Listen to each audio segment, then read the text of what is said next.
네, 연초부터 이 시간을 통해서 서학개미들과 국내 투자자 동학개미들 증시 거품을 스스로 관리할 필요가 있다고 몇 차례 강조해 드린 바가 있었습니다. 이번 주에 IMF가 갑작스러운 자산 거품 붕괴 우려에 대해서 신호를 보낸 데 이어서 어제는 중국의 테이퍼링 우려가 갑자기 불거지면서 국내 증시가 일제히 약세를 기록했습니다. 이런 가운데 미국 증시에서는 최근에 게임스탑이라는 주식을 두고 이 공매도 헤지펀드 세력과 그리고 개인 투자자들 사이에서 좀 전쟁이 벌어지고 있는데요. 오늘은 이 문제에 대한 자세한 진단 함께 들어보도록 하겠습니다. 한국경제신문사의 한상준 논설위원 자리해 주셨습니다. 안녕하십니까? 네, 안녕하십니까? 오늘 첫 연준회의 결과를 기다리면서 국제금리가 안정세를 찾았음에도 불구하고 3대 지수 일제히 큰 폭으로 하락 마감했습니다. 오늘 이야기할 내용거리가 상당히 많은데요. 어떻게 보셨습니까? 네, 우리가 연준 회의 미리 앞서 점검해 줄 때 연준 회의 첫 바이든 정부의 첫 회의 그리고 올해 첫 연준 회의인데도 불구하고 증시가 상당히 좀 불안한 움직임을 보입니다. 혼조세를 보이는 문제에 대해서 집중적으로 한번 시청자분한테 이렇게 말씀드린 적이 있습니다. 최근에 보면 뭔지 모르지만 상당히 불안감이 증폭되고 있는 것이 미국 증시의 모습이다 이렇게 보시됐습니다. 여기에 최근에 국내에도 이렇게 재계 문제 관련된 소위 헤지 펀드와 로빈 푸드 개인 투자 간의 전쟁 때문에 사실 오늘 회의에서는 제롬 파월까지 우려하는 이런 모습이 나왔는데요. 아시겠습니다. 이렇게 불안감이 있다 보니까 뭐가 네. 특별한 조치가 하나 나오면 하이먼 민스크 시어리에서 이전에 말씀드렸다시피 고무풍선이 이렇게 많이 부풀어진 상태에서는 불안 심리에서 뭔가 딱 나오면 주가가 크게 떨어지게 되는 그런 배경이거든요. 그래서 저는 거기도 말씀해 주신 것처럼 중국 문제, IMF 문제, 이런 문제, 페드 FA 문제, 그다음에 기업의 어닝 문제 이런 문제에서 조금만 부정적 얘기가 나오면 주가가 많이 떨어지는 프레시 크래시 현상이 발생한다 이렇게 됐습니다. 그런 과정에서 어제 사실 가장 우리 증시에서 어려웠던 문제가 중국의 실현 여부와 관계없이 테이퍼링 우려 문제였었죠. 네. 이 문제 이제 나중에 좀 많이 자세하게 좀 말씀드리고요. 그다음에 올해 첫 회의에서 테이퍼링의 추진 가능성 이게 공매도 투기적 거래와 함께 이거 잡지 않겠느냐. 그러면 실물 경제 회복이 부진화돼도 불구하고 테이퍼링 우려되는 게 아니냐 하는 것이 주가 낙폭을 키웠다 이렇게 됐습니다. 그리고 장 막판에 좀 이따 이제 발표하겠습니다는 어닝 서프라이즈 나올 거로 이렇게 봅니다. 근데 이제 어제 말씀드렸다시피 주가에 반영하려면 이 어닝 서프라이즈 폭이 점점 커져야 되는데요. 지금은 코로나 이렇게 위기를 이렇게 극복하면서 어느 정도는 시스템이 이렇게 갖춰가니까 예상치가 사실 실적치 대비해서 거의 비슷하게 나옵니다. 그러면 어닝 서프라이즈 여기 전부 이제 상회하고 있는 이런 쪽으로 나올 겁니다. 네. 근데 2분기, 3분기에 비해서 어닝 서프라이즈 폭이 적게 될 때는 사실 최근에 주가의 악재의 버팀목 역할을 크지 못하는 상태에서 오늘 주가가 이렇게 많이 떨어진 것이 아닌가 생각합니다. 낙폭이 작년 10월 이후 가장 많이 떨어졌죠. 그렇습니다. 그래서 많이 떨어져서 3대 주가가 이렇게 2% 넘게 떨어졌다. 이렇게 보시면 되겠습니다. 우선 말씀을 해주시는 도중에 페이스북에 실적이 공개됐습니다. EPS와 매출 모두 예상치를 상회하는 흐름 나타냈다는 점 전해드리겠고요. 방금 위원님께서도 언급을 해주셨지만 미국 증시가 지금 공매도 전쟁이라고 불릴 만큼 헤지펀드 세력과 그리고 개인 세력들 사이에 전쟁이 벌어지고 있습니다. 이 부분은 어떻게 봐야겠습니까? 이게 코로나 이후에 사실 개인 투자가 비중이 높아져서 네. 정책 당국도 과거처럼 생각하면 안 된다 하는 이런 것을 단적으로 보여준 대목이 아닌가 생각합니다. 한국이 개인 투자가 비중이 높아지는 데 있어서는 우리뿐만 아니라 전 세계를 이렇게 주도를 했었죠. 그런 것이 미국에서 개인 투자가들을 로빈 후드라 이렇게 부르고요. 일본에서도 닌자 개미 그리고 중국에서는 청년 부추 이런 그렇죠. 식으로 이렇게 계속해서 말씀드리지 않습니까? 이런 것이 이제 반영해서 사실 최근에 미국 증시에서 뜨거운 투기적 거래의 가장 이렇게 사실 극치에 해당되는 이런 쪽의 모습이 보이고 있다 이렇게 됐습니다. 그 과정을 좀 우리 뒤편의 사실 게임스탑 주가가 말해주는 것 같아요. 그런 걸 보면 전체 이렇게 격세지감을 느낀다 이렇게 보시면 되겠는데요. 과거에 보면 이 헤지 펀드 모든 금융의 파생업, 금융 지식을 많이 고도로 갖고 있다 해서 한때는 헤지 펀드를 배우자 국내에 굉장히 많은 책들이 나왔죠. 네. 이게 뭐 타이거 펀드라든가 이런 쪽에 이렇게 했던 조지 서스를 배우자 하는 쪽에, 그리고 최근 들어서는 행동주 헤지 펀드의 폴 싱어 같은 이런 걸 배우자. 그래서 이게 동학개미들이 그동안 못 입었다 이렇게 보셨습니다. 그러나 코로나 사태 이후에 동학개미들이 지금 전 세계적으로 정보의 습득이라든가 리서치라든가 이런 능력이 뛰어나게 이렇게 돼서 지금은 옛날에 이렇게 헤지 펀드와 개인 투자가 때문에 서로 전쟁을 치르면 개인 투자가 패, 그 다음에 헤지 펀드 승 이렇게 됐는데 지금의 그 월가에서 나타나고 있는 모습은 헤지 펀드 굴욕, 그 다음에 개인 투자가 대승 이렇게 나타나고 있다 이렇게 됐습니다. 그 과정을 좀 잠시 볼게요. 역시 사실상 그 멜빈 캐피탈이든가 시트론 리서치 것처럼 네. 이게 이제 헤지 펀드 중에서는 변화 흐름, 시장 변화 흐름을 잘 읽어가지 못하는 헤지 펀드로 알려져 있습니다. 그러다 보니까 옛날 생각해서 공매도 하면 반드시 이긴다 하는 각도에서 사실 게임스탑이라든가 이런 데에 공매도를 쳤죠. 그런 상태에서 사실 지금의 미국의 개인 투자가 해당되는 로빈 후드 같은 경우에는 이게 서로 연대한다는 얘기입니다. 온라인상으로 굉장히 연대가 높죠. 이게 하이 커넥션 소사이티라는 겁니다. 초연결 사회고 증강현실 시대죠. 연결하니까 뭐 헤지 펀드들이 저 켈빈 캐피탈이든가 시트론 리서치가 갖고 있는 운영 자금에 비해서 로빈 후드들이 서로 연계하면 반격에 나서지 않게 그 작은 규모는 저런 그 헤지 펀드에 비해서 월등히 높죠. 월등히 높죠. 그래서 공매도에 반대를 이렇게 해서 숏 커버링에 들어갔었는데요. 숏 커버링 하다 보니까 작은 규모가 월등하다 보니까 공매도 쳤던 멜빈 캐피탈이든가 시트론 리서치 같은 이런 데서 보면 손실폭이 굉장히 크죠.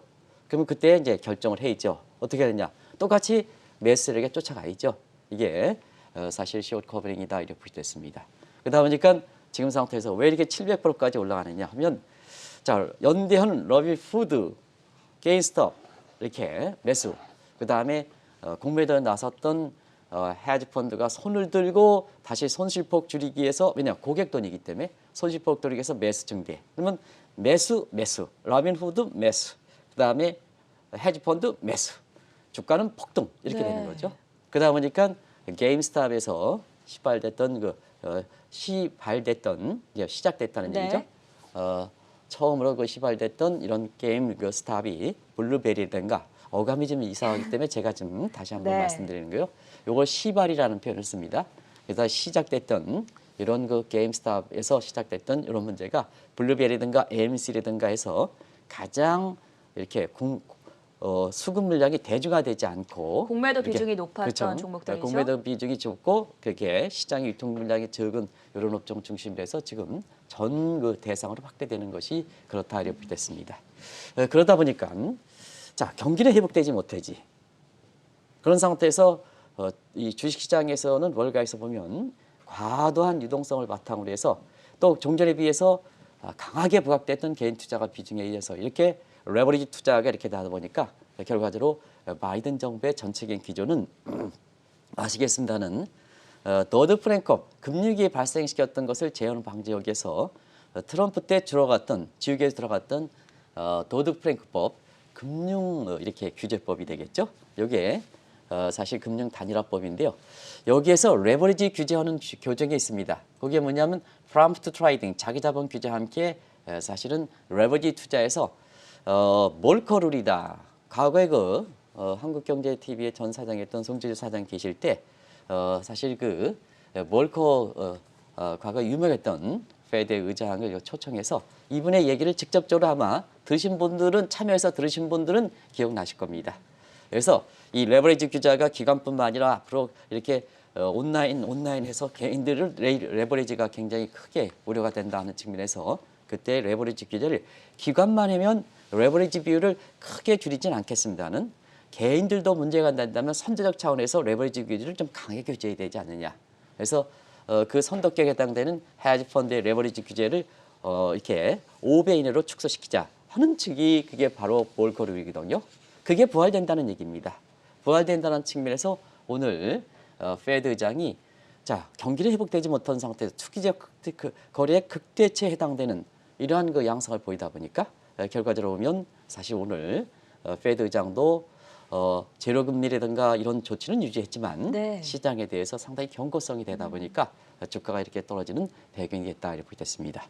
문제 게임스톱 주가가 이렇게 뒤쪽에 나오죠. 여기 이제 그래프를 보여주고 있습니다는 바로 그렇다. 저런 것이 어떻게 기업들의 실적이라든가 경기를 반영하는 흐름일까 하는 것은 시청자분도 우리도 거기에 예외적인 상황은 아니기 때문에 한번 염두에 두실 필요가 있다는 걸 말씀드리겠습니다.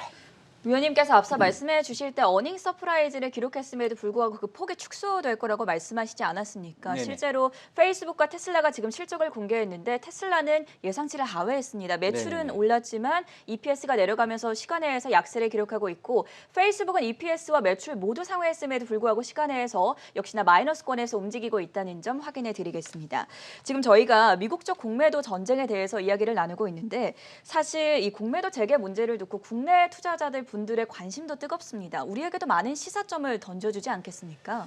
공매도 재개가 하면서 사실 미국 같은 경우에는 지금과 같은 사태가 발생하지 네. 않습니까? 근데 우리는 이제 코로나 사태 공매도 재개 금지 조치에 대해서 3월 10일 날 푸느냐 문제이거든요.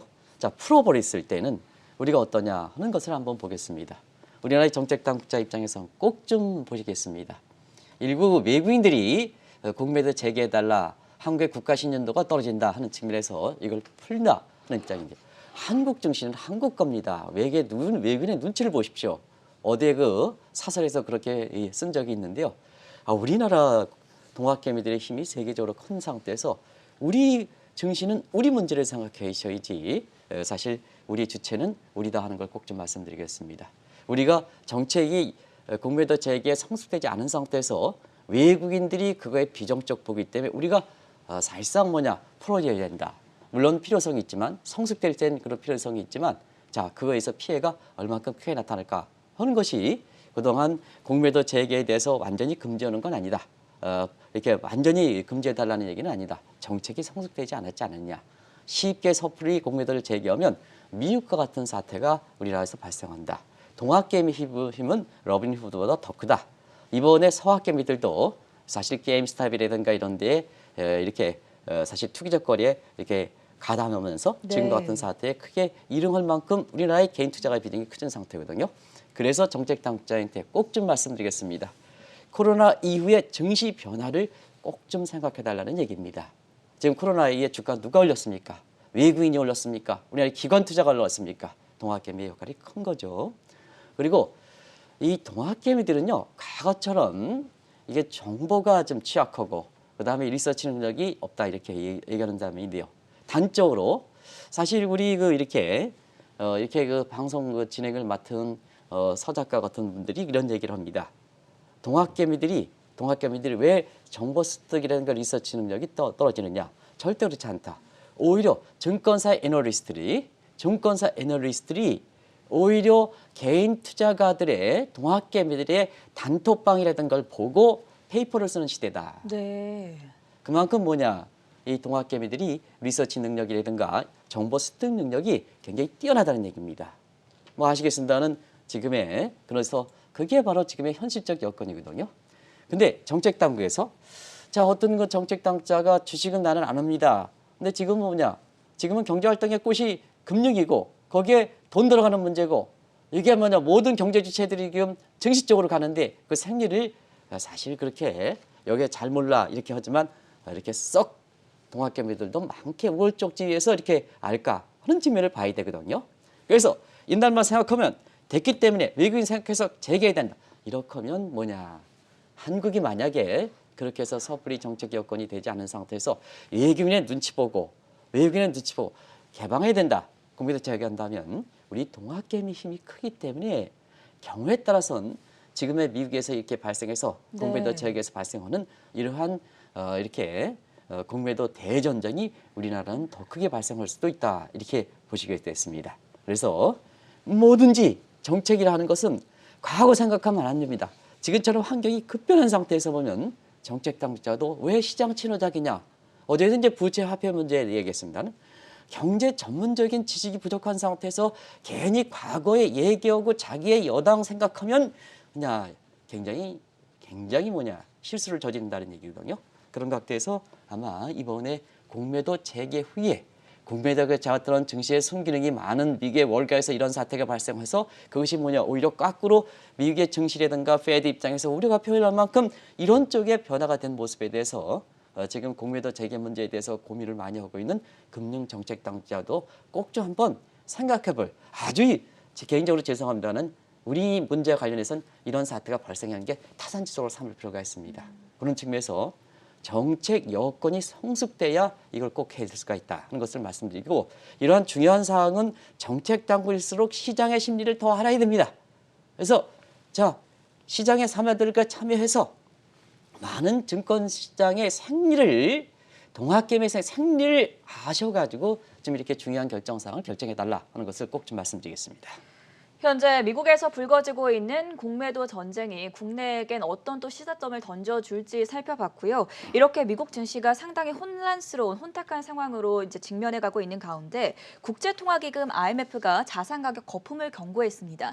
여기에 대해서 우리가 진지하게 받아들일 필요가 있지 않겠습니까? 네, 사실은 올해 연초서부터 우리가 주식시장에서는 리스크 문제, 거품 문제를 스스로 관리할 필요가 있습니다는 네, 말씀드렸습니다. 그렇죠. 지금의 그 정책 당국자가 정치적으로 모든 이슈가 이렇게 되는 상태에서는 이렇게 정책 당국이 그렇게 거품 문제에 대해서 우려가 되더라도 이게 표심을 이렇게 표심에 대해서 이렇게 부정적이라면 이 거품을 사실 관리하지 못합니다.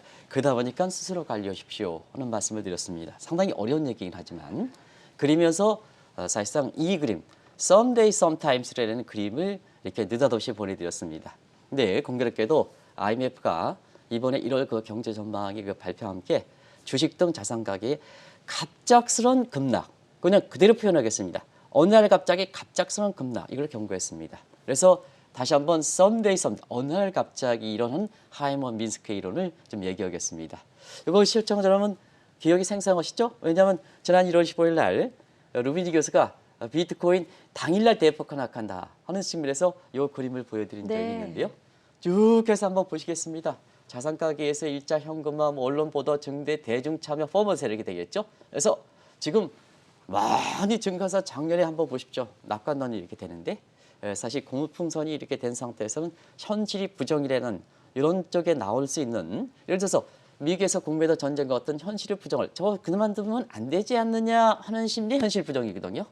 그러면 오늘 이게 게임스탑과 관련돼서는 미국의 CNBC라든가 모든 방송이 이걸 집중적으로 이렇게 보도하고 있지 않습니까? 네. 그죠? 그쵸. 이게 현실 부정이 되면 그런 게 이제 나가 돼서 현실 부정이면 이제 증시에 대해서 낙관론이 지금 어느 날 같이 낙관론이 어느 날 같짜리 비관론이 되면서 비관론은 신생아가 아니라 거대한 거인이 된다 하는 것이 유명한 에크리 전미경제연구소의 웨슬리 미첼이 유명한 경고거든요. 자, 갑작스럽게 낙관론이 있다가 비관론이 하면 이게 신생하지 않습니까? 근데 신생아는 신생아에서 그치는 게 아니라 거대한 왜냐? 이번에 미국의 로빈 후드들이 보내주는 것처럼 연대할 수 있기 때문에 갑작스럽게 혼란하게 된다는 얘기거든요. 그래서 올해 들어서는 사실 이렇게 IMF뿐만 아니라 비트코인과 관련해서 로빈 교수 예언이 좀 이게 맞지는 않았지만 네. 사실 이런 것이 많이 나오는 이런 과정인데요. 사실 증권시장에서 사실 굉장히 이렇게 투기적 요인에 따라서 이런 IMF라든가 이런데 자산분의 대경고가 나왔다 이렇게 이제 보시면 되겠습니다. 우리나라도 이제 사실 이 문제에 대해서는 스스로 관리를 할 때 이재열 한국은행 총재라든가 은성수 금감위 위원장이라든가 이런 분들이 이제 올해 들어서 실물과 주가 간의 불균형이랑 다소 조심스러운 그 표현을 쓰셔서 거품이라든가 이런 문제에 대해서는 이렇게 명확하게 얘기 나와서 증시에 파장을 미칠 생각해서 실물과 주가 간의 불균형 문제다, 인베런스 불균형 문제다 하는 측면에서 이렇게 주가가 올라가는 부분에 대해서 경고를 하는 이런 측면인데요. 아마 이 그림이 느닷없이 보여드린 이유가 있습니다. 오늘 같은 이렇게 사태가 바로 이에 해당되지 않느냐 생각합니다. 오늘 게임스탑부터 비트코인 이야기까지 정말 다양한 주제로 이야기를 나눠봤는데요. 이게 뭐 직접적인 연관성이 있다고 할 수는 없겠지만 일각에서는 이 게임스탑이나 AMC 엔터 같은 주가가 너무 급등을 하니까 비트코인이 재미가 없다 이런 이야기도 나오더라고요. 함께 참고를 해보시면 좋을 것 같고요. 어제였죠. 중국 인민은행이 테이퍼링을 단행할지도 모른다라는 우려가 확산되면서 우리 주가 변동성이 크지 않았습니까? 아까 서 팀장이 이제 말씀해 주셨기 때문에 제가 이론적으로 좀 더 보완해 드릴게요. 네.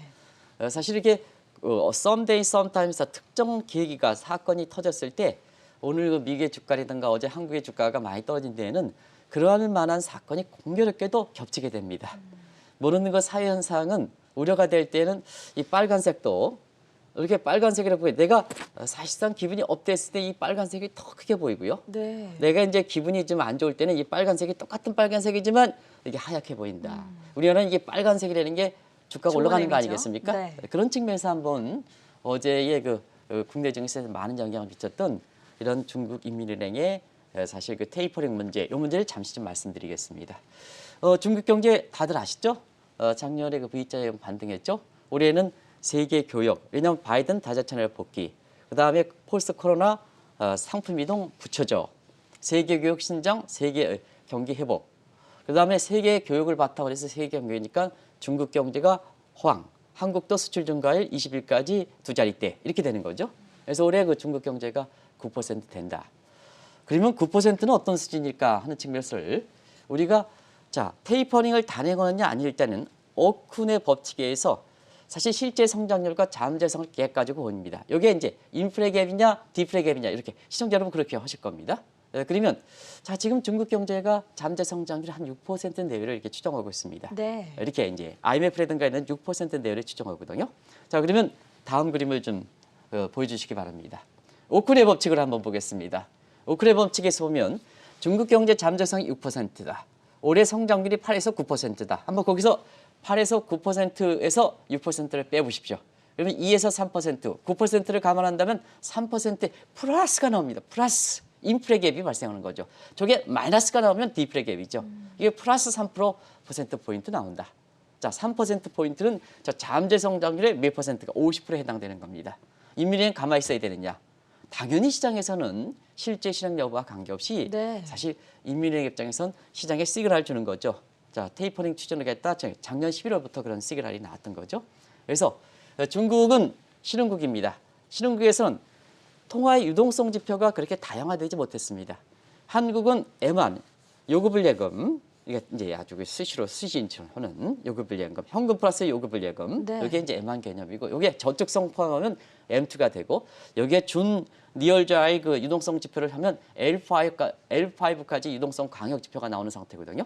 근데 중국은 아직 금융의 중증적 구조가 되지 않았기 때문에 통화 유동성 지표가 M2 지표, M2 지표는 현금 플러스 요구불 플러스 저축성예금, 이게 10%까지 나옵니다. 대체로 보면 경제 성장률과 비슷하게 이렇게 갈 수는 없습니다. 그러면 10%죠? 그러면 뭐냐? 요거를 자, 3% 포인트 인플레 갭이 있어. 통화 정책은 선제적이죠. 올해 뭐냐? 3% 인플레 갭이 발생하면 인플레 갭이 발생하고 나면 그에서 영향하니까 미리 선제적으로 해야죠. 그러면 중국의 통화 정책의 시차는 뭐자? 한 9에서 12개월 정도 이렇게 미국과 비슷하게 이렇게 예. 추정한다면 지금 해야죠. 지금 해야죠. 인플레 갭이 3%포인트 하면 지금 해야죠. 지금 해야죠. 이런 것이 사실 전 세계 증시가 부풀어진 상태에서 중국 경제 딱 테이퍼링이 실제 발생 딱 이렇게 나오니까 결국은 어제 주가가 떨어지는 배경이 됐다 하는 걸 말씀드리겠습니다. 중국 인민은행의 긴축 우려 속에 어제 국내 주가도 영향을 받았다는 점 확인해 봤고요. 오늘 새벽에는 1월 FOMC 회의가 막을 내렸습니다. 결과가 발표가 됐는데 바이든 정부 이후의 첫 회의였죠. 그만큼 관심도 상당히 크지 않았습니까? 네. 페드가 현재 바이든 정부 첫 출범하고 네. 올해 첫 통화 정책을 맞는 지금의 미국 경제 모습은 어떨까 하는 측면에서는 대체로 보면 코로나 스태그플레이션이라는 표현을 씁니다. 오늘자 한번 보겠습니다. 자, 파월 의장이 어떻게 얘기했습니까? 실물 경제가 기대만큼 좋아지지 못한다. 오늘 미국의 주가가 떨어지는 배경에 있어서는 사실 미국의 경기가 어렵다. 그래서 통화 정책은 계속해서 유지해야 된다 하는 입장이죠. 근데 문제는 저 지금의 공매도 문제와처럼 투기적 거래가 될 만큼 아주 극단적으로 지금 과열 상태. 네. 국내 증권사의 어떤 분이 그런 얘기해서 제가 사실 이성적 과리다 이런 표현을 써서 그게 무슨 표현이냐 이런 표현이 나오는데 그린스펀이 비이성적 과열을 자기 말장난해가지고 이성적 과리다. 그래서 주가는 계속해서 올라간다. 통제 가능한 거품이 어떻게 통제 가능한 겁니까? 거품이. 무브먼트 버스터. 썸데이 통제 가능하면 어떻게 썸데이 썸타이스가 됩니까? 어느 날 갑자기 됩니까? 그 잘못된 표현이죠. 표현이죠. 그래서 지금 증시 거품이 되는 거죠. 그러다 보니까 어떠냐? 그게 기대 인플레는 올라가고 국채 금리가 올라가고 이런 쪽의 모습이 나타났던 거죠. 경기는 안 올라가는데 자, 물가가 올라가는 1980년대 물가가 올라가는 부분의 스태그플레이션은 뭐냐? 거기에 기대 물가가 올라가고 국채 금리가 올라가는. 그래서 경기 침체하에 물가. 그러다 보니까 자, 어떻게 되냐? 2013년에 악몽이 나오는 거죠. 네. 왜 그러냐면 그때 당시에도 금융이 4년 차 되면서 돈 많이 풀었죠. 그러다 보니까 경기는 올라가지 못한 상태에서 그때도 유명한 미국의 거품 논쟁이 있었죠. 누가 논쟁이냐? 빌 크로스, 체커로양 빌 크로스와 그다음에 주식의 왕 워렌 버핏 간의 유명한 거품 논쟁이 있었죠. 그런 고민이죠. 그런 상태에서 자, 실물 경제가 올라오지 않은 상태에서 거품을 생각해서 조기 테이퍼링 단행하면 자, 경기가 거꾸러진 에클스 실수. 그다음에 자, 테이퍼링을 지어놓으면 저렇게 투기적 거래가 있는 상태에서 이렇게 보면 거품이 더 발생. 그러면 뭐냐? 증시 거품이라든가 이런 게 자산분의 거품을 닿지 못하면 2008년 서프라임 모기지는 어떤 또 다른 금리가 발생했으니까 이게 그린스펀 실수가 될 가능성이 높은 거죠. 그런 상태에서 지금 뭐냐? 이게 페드에 오늘 파월 의장이 립 서비스를 했습니다는 자, 증시에서 보면 여러 가지 투기적 요인을 규제하겠다 하는 서비스지만 그게 2013년에 버냉키 의장이 가져갔던 겁니다. 네. 그때 테이퍼링이 돼서 데이터 첫 언급하더라도 그때 당시에 테이퍼링 언급에서 바로 액션 플랜이 들어갈 때는 예를 들어서 양적 완화 정책 종료라든가 금리 인상 같은 테이퍼링이 날 때는 실물 경제가 더 거꾸러지는 에클스의 실수를 저지를 가능성이 높거든요. 그래서 계속해서 테이퍼링 얘기를 하면서 립 서비스 규제를 나가면서 실질적으로 보면 양적 완화 정책은 2013년 초에 테이퍼링을 첫 언급했는데요. 액션은 2014년 10월에 양적 완화 종료를 한 상태거든요. 도를 회수한 게 아니라 양적 완화 종료한 단계가 거의 1년 8개월 정도 지나서 그랬습니다. 그리고 기준금리 인상 실제로 기준금리 인상은 2015년 12월 달에 했거든요. 네. 그러면 테이퍼링 언급 이후에 사실상 뭐냐? 또 1년이 지났네요. 또 1년이 들어서 거기 거의 만 3년이 됐죠. 네. 그래서 이런 쪽의 모습을 우리 이재열 총재라든가 금통위원들도 한번 참고해 보실 필요가 있다 이렇게 보겠습니다. 그런 상태가 이번에 FOMC 결과를 그대로 나온 거다 하는 것을 말씀드리겠습니다. 지금 또 이야기를 나누는 중에 애플 실적이 공개가 됐습니다. EPS 1.68달러 기록하면서 예상치 상회했고요. 매출도 역시나 예상치 상회했다는 점 전해드리겠습니다. 올해 초 연준회의에 참석한 이 FOMC 멤버들도 상당히 고민이 컸을 것 같습니다. 실제로 결과는 어떻게 나왔습니까? 코로나 직후에는 사실 2013년 금융위기 4년 차에 겪었던 우려 문제가 더 크게 나오는 상태죠. 네. 왜냐? 돈을 왕창 뿌렸기 때문에. 그렇죠. 그때보다 더 왕창 뿌렸기 때문에. 그런데 오늘 파월 의장이 언급해 주신 것과 마찬가지로 경기는 회복되지 않고 있죠. 그러다 보니까 자, 돈이 왕창 뿌렸으니까 증시에서 보면 저런 게임스톱과 같은 헤지 펀드와 공매도 간의 대전쟁 같은 이런 투기적 거래의 극치적인 모습이 나타난 상태죠. 어떻게 올 것이냐 하는 측면에서는 오히려 금융위기 4년차를 맡고 있는 경기 부양, 그다음에 지금 상태 자산 거품업에서 출구 전략을 추진하는 이러한 그 동시에 필요한 상 코로나 스태그플레이션 상태에서 정책적으로 더 가져가기가 어려운 상태다 이렇게 이제 보시면 되겠습니다. 그러면 왜 사실상 오늘 그 기준금리를 동결하고 그다음에 밸런스 시트상 사실 지금 매월 1,200억 달러의 매입하는 프로그램 네. 이거를 작년 3월에 임시회의에 승인됐던 내용들이 그대로 가져가느냐 하면 이게 바로 통화정책의 불가역성이죠. 불가역성. 또 통화정책이라 하는 것은 자, 지금 상태에서 실물경제 회복하고 고용 증대하고 물가 안정됐으니까 사실 이 문제 이렇게 됐을 때는 사실 그 통화정책을 쉽게 변경하지 않는다 하는 이 표를 아마 이게 통화정책의 불가역성이다 이렇게 보겠습니다. 왜냐하면 2013년보다 더 에클스 실수의 가능성과 그 다음에 그린스펀 실수 가능성을 더 크게 가능성이 높기 때문에 그렇다 이렇게 보겠습니다. 그래서 오늘 기준금리는 제로로 유지하고 제로 상태로 유지하고 0에서 정확히 얘기하면 0에서 0.25%죠. 밴드폭이니까. 그 다음에 그리고 0에서 0.25%지만요. 이렇게 경기가 안 좋고 경기가 회복될 때는 0에서 0.25%의 하단 밴드폭으로 운영하는 겁니다. 네. 그래서 0%로. 왜냐하면 더 낮아야지 경기 회복되는 거 아니겠습니까? 그리고 우리가 경기가 과열해서 밴드폭일 때는 더 상단으로. 왜냐하면 금리가 더 상단에 경기가 과열을 줄을 치지 않습니까? 그걸 좀 참조하실 필요가 있다 이렇게 보겠습니다. 그래서 첫 회의 결과는 전혀 통화정책 불가항성 때문에 변화를 주지 않은 모습이 그대로 나타난 거죠. 그러면 이제 시청자 여러분께서 저희 투기적 문제 어떻게 하느냐, 이 투기적 문제 어떻게 하느냐, 그리고 기대 인플레이션 벌써 2% 올라갔는데 어떻게 할 것이냐, 그리고 국채금리 이렇게 지금 안정돼 있긴 하지만 이게 올라가는 문제 어떻게 할 것이냐, 이 시장이 불안요이지 않습니까? 왜냐하면 이 문제가 증폭되면 사실 출구 전략을 빨리 가져갈 수 있는 2023년까지 가 쓰는 방침을 당겨버릴 수밖에 없죠. 왜냐? 이런 문제가 또 다른 금리기 발생하기 때문에 이런 문제를 어떻게 될 것이냐 하는 문제죠. 그런 측면에서는 자, 우리 지금의 통화 정책에서 보면 기준금리라든가 그다음에 양적 완화 정책 문제에 대해서는 이렇게 변화를 주지 않았지만 파인 튜닝하는 거다. 파인 튜닝. 그게 평균 물가제다. 일시적인 물가 상승. 오늘 제롬 파월이 그대로 말씀하셨죠. 일시적인 물가 상승을 용역했다. 기간제 물가에서 2%를 벗어나지 않으면 된다. 네. 근데 지금까지는 하했으니까 앞으로 올라가도 괜찮다 하는 얘기죠. 용역하겠다. 그리고 국채금리가 상승하는 것은 자 5% 이 상태에서 항목 조정이 있죠. 홍남기 부총리께서 꼭 좀 말씀드리겠습니다. 지금 예산이 없다. 또 일부 민그 이렇게 그 여당한테 꼭 좀 말씀드리겠습니다.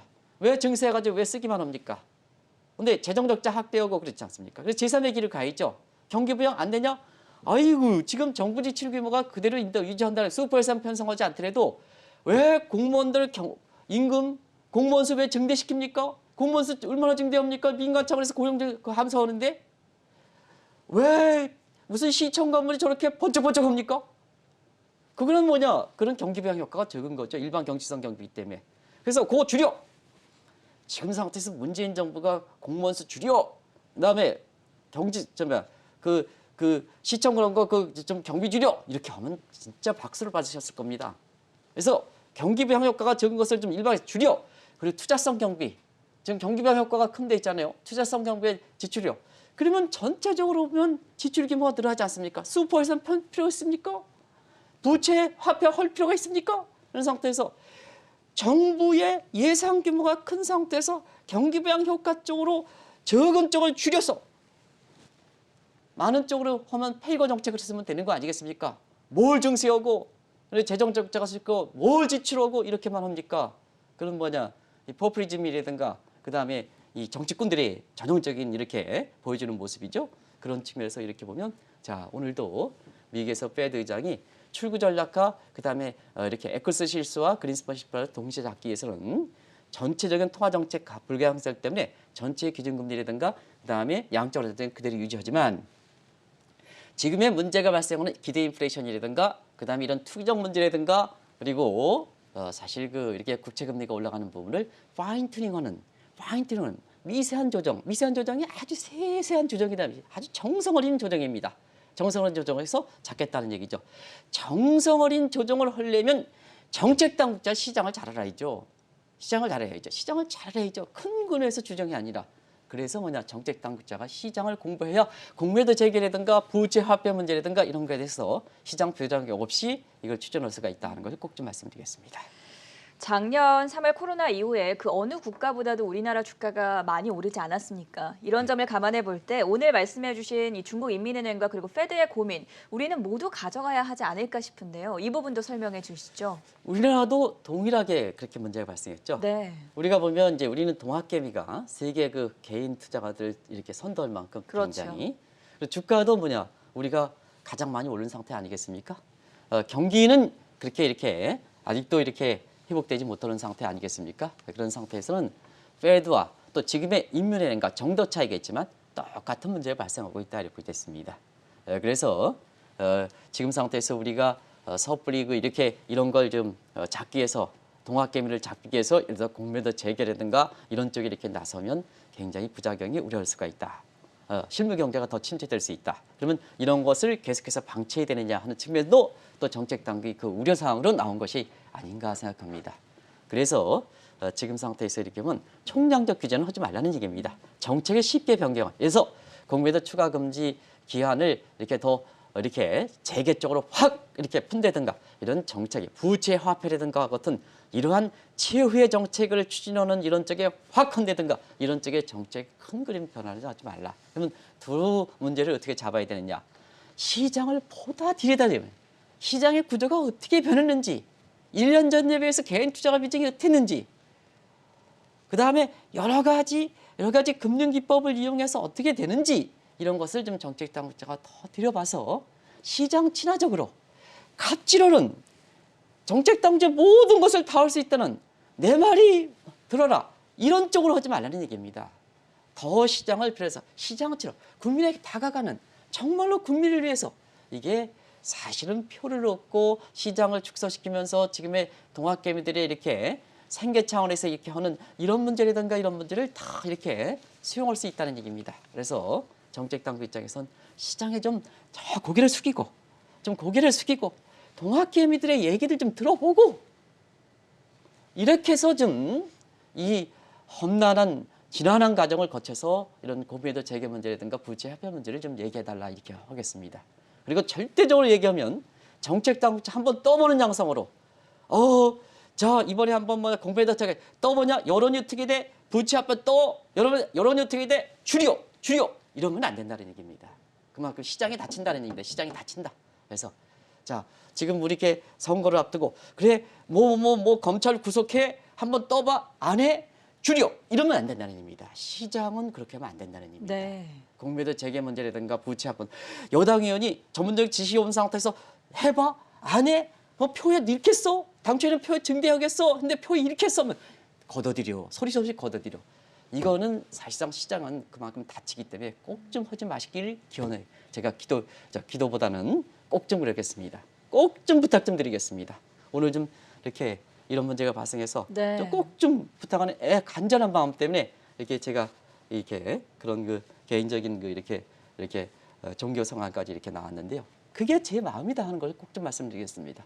어쩌다 던져 줄여 시장은 다친다는 얘기를 꼭 좀 말씀드리겠습니다. 그게 시장의 생리다 하는 걸 꼭 좀 말씀드리겠습니다. 네, 오늘 글로벌 증시에 상당히 이슈가 많았죠. 그런 만큼 미국의 공매도 문제 그리고 섣부른 공매도 문제가 우리나라엔 또 어떤 시사점을 던져줄지 1월 FOMC 회의 결과와 함께 자세하게 깊이 있는 내용 살펴봤고요. 지금까지 한국경제신문의 한상준 논설위원과 함께했습니다. 고맙습니다. 네, 고맙습니다.